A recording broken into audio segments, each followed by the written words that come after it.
Massada é outra questão que eu acho muito interessante. Por quê? Tem um homem chamado Flávio Josefo, em hebraico Yosef ben Matitiyahu. Ele era judeu. Ele era o líder da rebelião judaica contra os romanos na Galileia. E ele estava liderando a rebelião em Yodfat, uma cidade do norte de Israel. E os romanos vencem a cidade, começam a destruir a cidade e matar todo mundo. E Flávio Josefo olha e diz... Ele com certeza ia ser morto. E aí ele vai aos pés do general que estava destruindo a cidade, que chamava Vespasiano, se atira aos pés dele e diz, olha, eu prevejo que tu vai ser o futuro César. E Vespasiano não tinha a menor ideia de quem era aquele judeu no chão. Ele disse, mas eu gostei desse, deixa esse vivo. E ele vira prisioneiro dos romanos. Algumas semanas depois, o César de Roma morre e Vespasiano vai ser chamado para ser o novo César.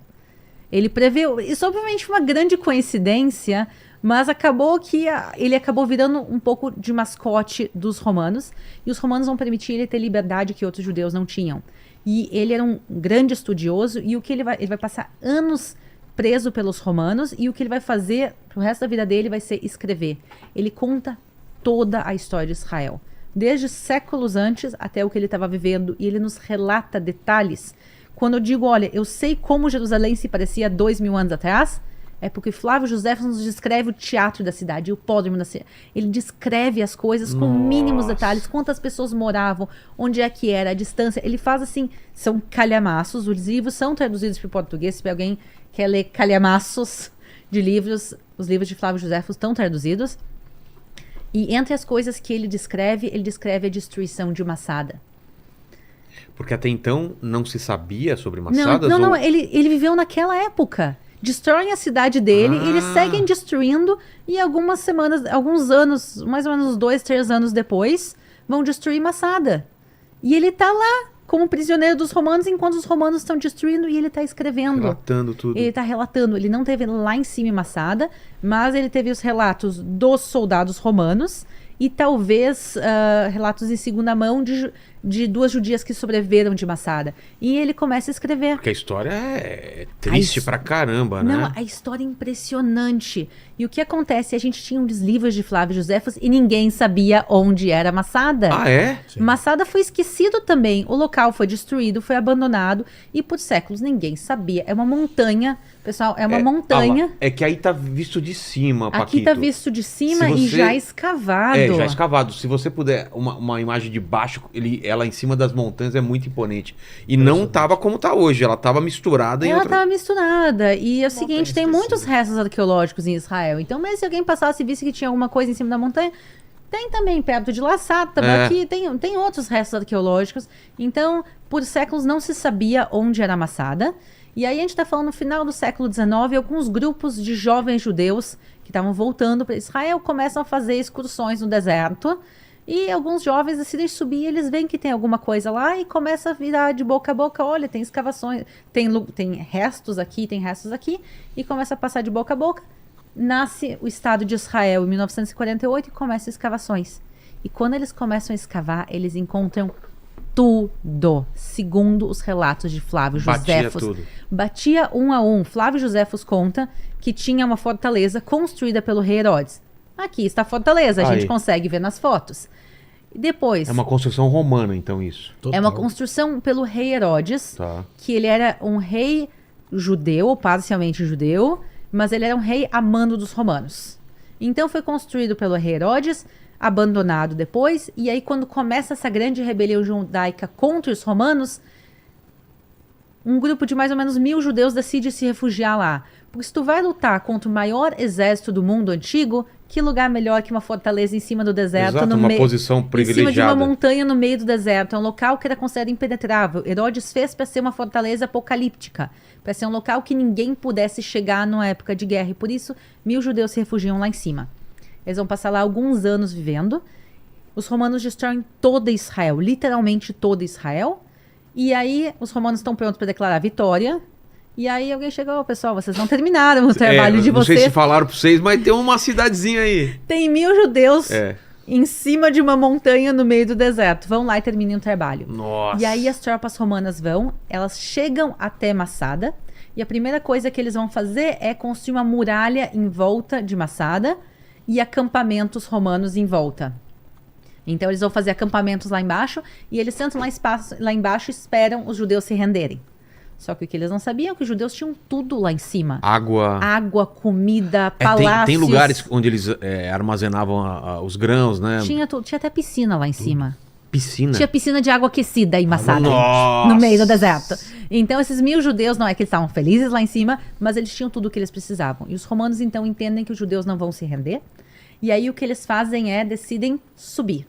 Porque, pelo que eu lembro lá, não tinha tinha um caminho... A gente já vai chegar nisso. Ah lá. Aí, olha. Peraí, deixa eu entender aí. Então... Aí a partir de trás, visto por trás, não é? visto por trás. O Mar Morto, lá tá lá em cima é o Mar Morto, certo? Isso. E aí tem todo o deserto aqui, e essa parte de trás não existia? Como que é? Então, toda a parte da esquerda é a parte original. Tá vendo que parecem penhascos? Essa era a maçada. Tá. Tinha um caminhozinho que fazia um zigue-zague que subia. Só que agora pensa, os soldados romanos tentavam subir com todo equipamento, com tudo. Os judeus tinham lá de cima, soltavam jogava uma pedra. Acabava com a festa. É boliche com os romanos, montanha abaixo. Não dava para um exército, era um por um. E mesmo assim, eles não conseguiam. Quer dizer, os judeus tinham arco e flecha, tinham pedras, tinham tudo para que os romanos não conseguissem subir. Os romanos começam a ficar frustrados que não conseguem subir, e aí eles decidem fazer uma rampa gigante. Cara, eles construíram essa rampa, não Agora existia. tu tá vendo a rampa. Essa rampa não existia. É que tá pra metade, pra direita. Essa rampa gigante que sobe a montanha foi construída pelos romanos. Ela não existia. Imagina você estando lá, vendo os romanos construindo uma rampa e os caras têm tudo. Ainda botavam escravos judeus na frente. Mas Como assim, os romanos são extremamente cruéis. O que acontece? Os soldados começam a construir a rampa, e agora os judeus vão pegar pedras um pouco maiores e um pouco mais de força e jogar na direção do pessoal que está construindo a rampa, e eles não conseguem avançar no projeto. E aí o que eles pegam? Eles pegam escravos judeus, pessoas que tinham sido derrotadas de outras cidades, e trazem escravos judeus para construir a rampa. Os judeus agora lá em cima olham para baixo e veem judeus. E agora eles têm a opção: se a gente jogar pedras, a gente vai estar matando pessoas inocentes. Eles são escravos. E se a gente não jogar pedras, os romanos vão construir a rampa e a gente vai terminar na mesma que a deles. E aí eles pensam: a gente vai jogar pedras, sim ou não? E a decisão é não. Eles são pessoas extremamente ideológicas, as pessoas que estavam lá em cima na rebelião. E eles dizem: a gente não vai matar pessoas inocentes, e por isso a rampa vai subindo, chega em Massada. E os romanos então sobem essa rampa e começam a destruir a muralha, porque tinha uma muralha em volta de Massada, e algumas horas vão destruir a muralha, abrir um rombo, e aí eles estão prontos para entrar e terminar com Massada. Qual o problema? Começa a cair o sol, já começa o pôr do sol, e os romanos dizem: a gente não vai lutar em Massada de noite, porque se a gente lutar de noite, quem tem a vantagem? Quem conhece o terreno. Quem conhece o terreno. Os judeus vão acabar matando os romanos, não tem necessidade. Eles descem, porque os judeus não tem nem para onde fugir, porque Massada está cercada embaixo também por romanos, e dizem: vamos voltar amanhã de manhã. E os romanos estão lá embaixo, descansando, e enquanto isso os judeus se reúnem e discutem o que fazer. Imagina essa reunião, né? Pessoal, essa reunião está descrita no livro de Flávio Josefos. Ah, é? Tem o discurso dessa noite, está no livro de Flávio Josefos. Quem fez esse discurso é Eleazar Ben Yair, o chefe da rebelião. Desde que nós, caros companheiros, há muito decidimos não nos tornar escravos dos romanos e de ninguém mais a não ser do Criador, chegou o momento de colocar a nossa resolução em realidade. Deixemos as nossas esposas falecerem antes que sofram qualquer tipo de abuso, e os nossos filhos antes que experimentem a escravidão. Nossa. O que eles vão fazer? Eles vão fazer um suicídio coletivo lá em cima em Massada.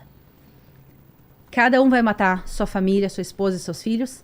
Os homens vão matando um ao outro, até que os 10 últimos homens se juntam. Eles vão escrever seus nomes em pedacinhos de cerâmica, fazer um sorteio, e aí o nome que sair vai ser o último que vai se matar. O suicídio é proibido no judaísmo. E não só no judaísmo, no cristianismo também, na Bíblia.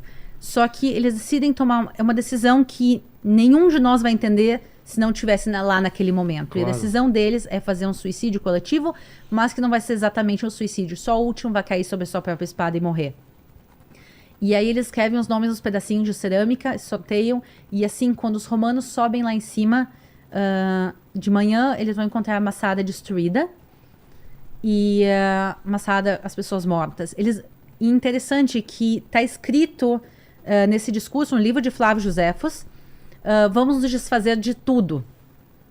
Vamos nos desfazer da fortaleza e da nossa riqueza, pois eu tenho certeza de que esse será um golpe terrível para os romanos. Eles não conseguirão agarrar nossos corpos nem nossa riqueza. Vamos nos desfazer de tudo, exceto da nossa comida. Eles vão destruir toda a fortaleza. É uma fortaleza luxuosa. Eu falei, piscinas aquecidas. Eles vão destruir tudo que eles têm de físico para que os romanos não pudessem levar isso como saque. Então eles queimam a fortaleza e destroem tudo, menos os depósitos de comida. Porque esses judeus, eles dizem, eles são testemunhas de quando nós estivermos mortos, de que nós não fomos vencidos pela necessidade, mas sim pela nossa resolução original, é de que nós preferimos a morte à escravidão. Eles destroem tudo, deixam os depósitos cheios de comida, para que quando os romanos subissem, vissem que eles ainda tinham comida. E assim termina. Massada, então, vai ser abandonada, vai ser esquecida. E o livro de Flávio Josefo sobrevive. Então a gente tem um livro, a gente sabe a história. E quando os arqueólogos foram lá e escavaram, eles encontraram a rampa. Eles encontraram os pedacinhos de cerâmica com os nomes. Nossa. Um dos pedacinhos de cerâmica está escrito Ben Yair, que justamente Elazar Ben Yair é o nome dá para ler, é o mesmo hebraico que a gente usa. Quer dizer, meu filho daqui a uns anos vai conseguir ler ali. É o mesmo nome dele. Ele é xará do meu filho. Então, a gente consegue ler o nome Ben Yair, a gente consegue ver o nome. Se encontrou uma Massada destruída, os depósitos estavam cheios de comida. Quando os arqueólogos chegaram, eles escavaram e encontraram ali restos de tâmara, de azeite, eles encontraram comida. E se encaixava perfeitamente com o que estava escrito no livro de Flávio Josefos. E por isso é impressionante, porque a arqueologia nos mostra uma realidade. E como Flávio Josefos, o livro dele se encaixa perfeitamente com Massada, também a gente tem lugares arqueológicos de Israel que se encaixam perfeitamente com a descrição da Bíblia. A gente tem muitos locais bíblicos que a gente escavou e que a gente diz, olha, está escrito na Bíblia que, por exemplo, Jeroboão, que foi o rei de Israel, ele vai e constrói um altar para um bezerro de ouro em Betel. Isso, em Betel e em Dan. Ele constrói 2, se escavou Dan e se encontrou o altar. Nossa. Literalmente se encontrou o altar. Lá você não foi. Não. É um local bem legal. Muito legal. É um pouco fora de mão, mas é um local bem legal. Então se escavou e se encontrou o altar onde o povo de Israel colocava o bezerro de ouro. E se encontrou as pás que os sacerdotes usavam para tirar cinzas, porque eles queimavam os sacrifícios e eles tiravam com pás. Se encontraram as pás que tiravam as cinzas do sacrifício. Se encontrou... Uma das inscrições mais importantes da arqueologia. Exatamente. Se encontrou uma inscrição lá que se chama a Estela de Tel Dan, que é uma inscrição que comprova a existência do rei Davi como personagem histórico. Que no museu. 1993. Exatamente, se encontrou lá também uma inscrição escrito lá El Asher Bedan, para o Deus que está em Dan. Quer dizer, tu encontrou até a placa com o nome da cidade. Então se encontrou muitíssimas coisas lá e a gente vai entendendo melhor. Eu acho que isso é a maravilha da arqueologia em Israel. Juntando as peças, né? Tu vai juntando as peças porque tu ouve as histórias. Tu vai ouvindo, tal rei fez tal coisa. Por exemplo, o rei Davi estava no seu palácio olhando para os telhados das casas da cidade e ele vê Batseba tomando banho. Tu pode ir no palácio do rei Davi hoje em dia, onde ele ficava, e tu vê a posição geográfica, que tu olha para baixo e tu consegue ver onde estavam os telhados das casas. E aí tu consegue entender qual a posição que ele estava, onde ele estava.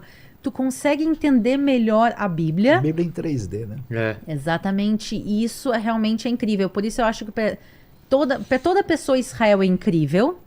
É uma experiência, é um local histórico fascinante, é o centro do monoteísmo no mundo, mas ainda mais para quem conhece a Bíblia.